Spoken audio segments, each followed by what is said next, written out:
And there's like another stack of books over here. I've read quite a bit so far. It's July and I've read quite a bit. So I read Shadow Warrior by Christine Feehan. This is the fourth book in the Shadow Riders series. And I really want to get to the sister story. Like, don't skip around the sister story for the next one. I don't care about anybody else but the sister story. My first time reading Naima Simone, and she is now an autobi author because, my God, the steam, the story, the just epicness of this. And I stumbled on her because she was highlighted by an author that I loved. And I love when authors do that because that means these are people that they respect. She was highlighted by an author that I loved, and I dived into the story. Yeah, I bought it in ebook first, read it, loved it, and then had to get a physical copy when I saw it in Walmart, which I shouldn't have been in, but you know, them's the breaks. So then we have another series that I finished this year, and this is the Billionaire Bachelors Cubs series. So there's Crave, Intoxicated, Torn, and the fourth one is Savor, but I read that in ebook form. But these are the three that I read. I absolutely enjoyed this. The chemistry between the characters, and considering these are small books, the way she manages to tackle so many different topics and just handle them well.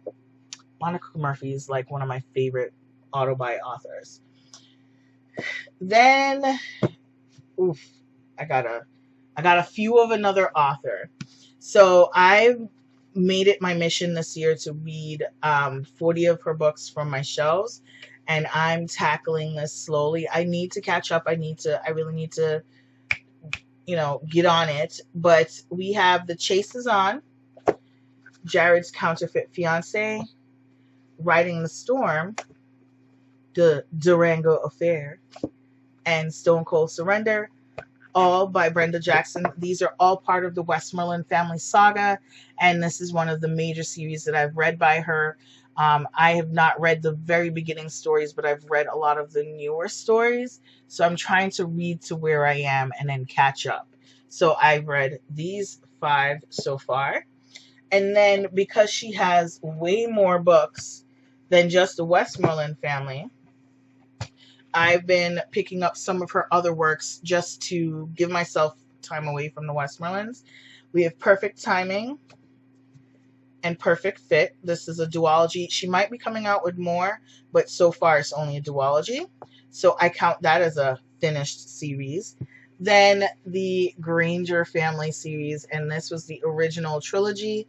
And then I read Captivated by Love, which was a crossover book that gave us the father's story, and then introduced us to the Protector series. I just love it. And here we have A Brother's Honor, A Lover's Vow, and A Man's Promise, all by Brenda Jackson. Absolutely love them. All 4.5, 4.75 stars. Heather Graham's The Demitacy Bride. I have some thoughts on this book, but I gave it 4 stars. I really enjoyed it. It is an older book. I think it came out when did it come out? 1986. So I was still a child when she was writing these books. But yes, so this is an older romance, and there's still some... I have some thoughts on this, and I'll do a review on it. Then I got some good stuff knocked out of the way. We read Captured, which is... I'm trying to catch up to the Levesque family series because Rebel just came out, and I want to read that and catch up. So I have, I think, 1 more book to read, and I will be caught up on the family saga. So this is Captured, and this is kind of like a prequel to the Levesque family series. This is the beginning of the Levesque family series. Now, she generally writes about post-Civil War, but this one is pre-Civil War. This is during the Revolutionary War, a matter of fact. And this is when it's not a review, but this is 5 stars. As you can see, I tabbed it up because she shared some info, and I'm like, I gotta go back and look into that. I gotta go back and look into that. I gotta go back and look into that. And then I love the fact that she shares bibliographies in the end of her series. So end of each book. So this is captured. Absolutely love it. This one, as you can see, is tabbed up as well.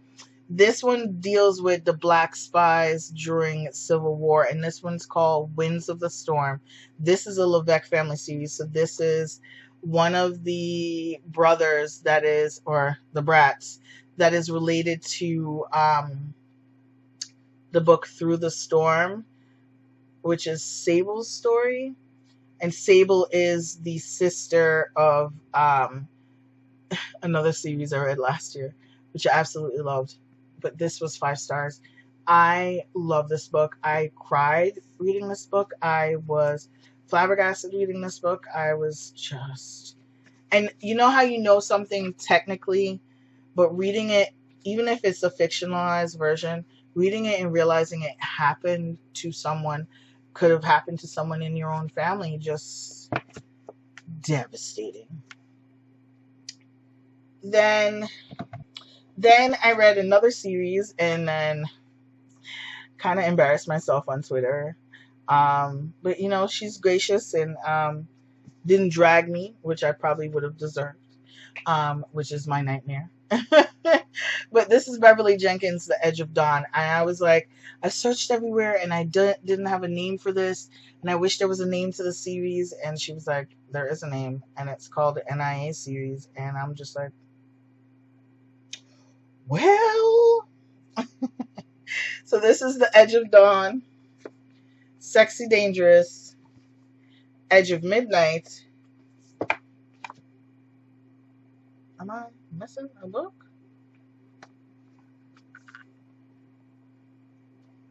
No, that's there's more books in the series, but these are the ones that I physically own.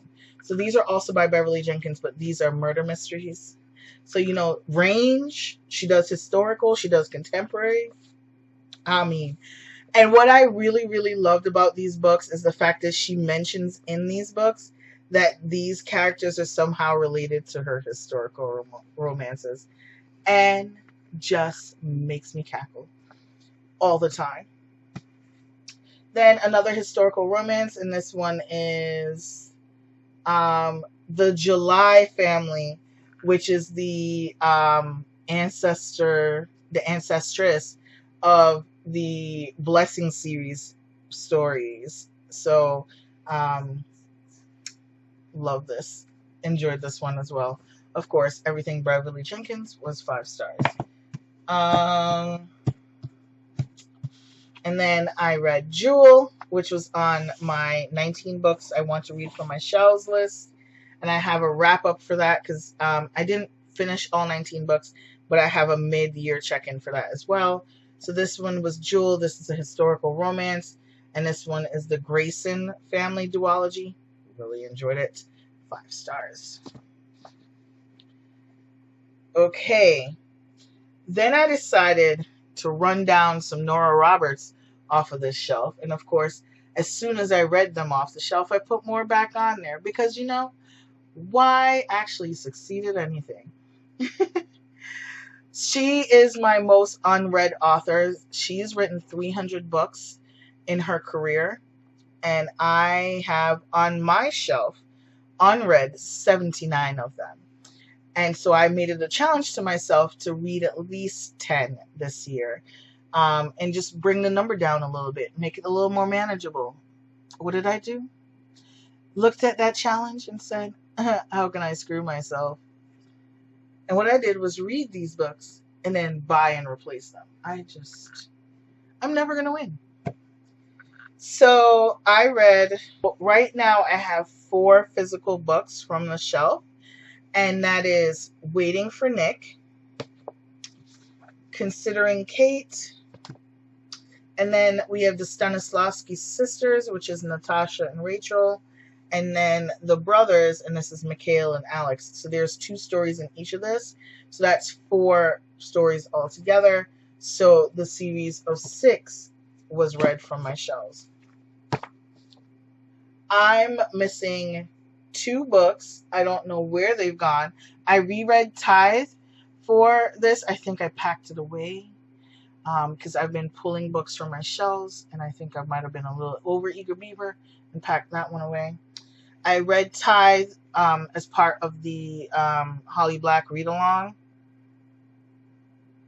And then I also read Anyone But You by Jennifer Cruzy. Don't know where that book disappeared to. I read it.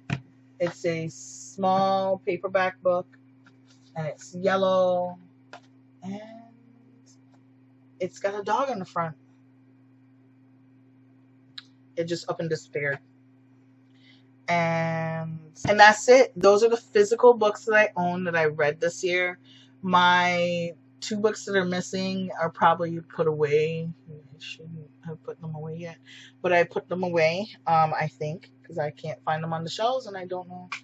Watch. After I do this, they're going to be like sitting on a shelf, and I'm like, why didn't I see you? That's what happens when you have too many books and you start moving stuff around. So let's talk about the numbers of what I physically read off my shelves.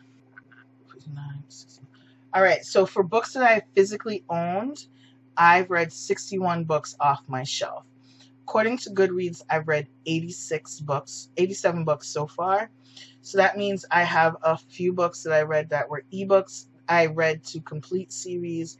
I read a lot of ebooks to complete series, and I read a lot of ebooks. They do count as part of my shelf, reading books that I already owned. But I don't physically own them, so they couldn't be in this. But I will be doing a wrap-up of those books in my mid-year check-in ebook version. So right now we're talking 61 physical books that have been read.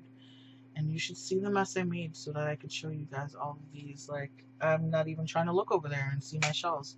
And the hot mess that I made of it. But yes, I'm not even going to try to hold these all up. But I read quite a few books that were fantastic.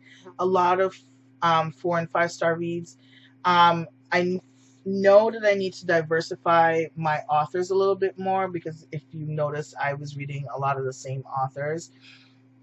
But those are my authors that I love and trust, and they have not given me reason to doubt them, hate them, or want to burn their books. So therefore, I'm going to keep reading them. Once I know an author is a author that I like and their writing is something that I'm going to tend to like, every once in a while, you don't like a story they write. Every once in a while, I'll read a Nora Roberts book and be like, well, that was just why. But I own her. I'm working on owning her entire catalog. I have about 20 on my mass market paperback shelf over there. I will do a bookshelf tour as well, because I'm going to be moving. So I'm going to be doing the red books so that you guys can see them. And then I'm going to be putting away a lot of the ones that are on the top shelves. And then when I do move, I will do the unread bookshelves, because there's 4, 5, 6 unread shelves, plus a stack of 52 books in my dressing room that I have stacked up, that I'm like, I'm going to do triad chapters on these, and if I don't like them, then they're going to go in the trash. They're all arcs, so I'm going to try to read them and see, what am I talking about? So that is So there, folks, are my numbers so far of the physically read books from my shelves. It has been interesting to rework my mass market paperback bookshelves so that I can fit these on there. I read quite a few trade books, and it's been fun. I finished a few series, and I'm catching up on a few more. And I can't wait for the end of the year to like check back in and tell you what I've done and show you the rest of the books. So these are 61 books from my shelves that I've read. I've actually read over 87 books so far this year, and I'm so excited to keep reading. So that's it for this. Those are the books that I've physically read so far. I'll check in with you guys at the end of the year and let you see the rest of the physically read books. The goal is still 150 physically owned books. So even though I'm reading a lot of ebooks, well, not a lot, because 61 physical and 87 is my total, so 17 are ebooks. Because that's how math works. So I want to see what I do at the end of the year and see what my total numbers are and what my physical numbers are. We're still aiming for 150, and I mean we're heading there. So I will see you guys in a video tomorrow. Bye.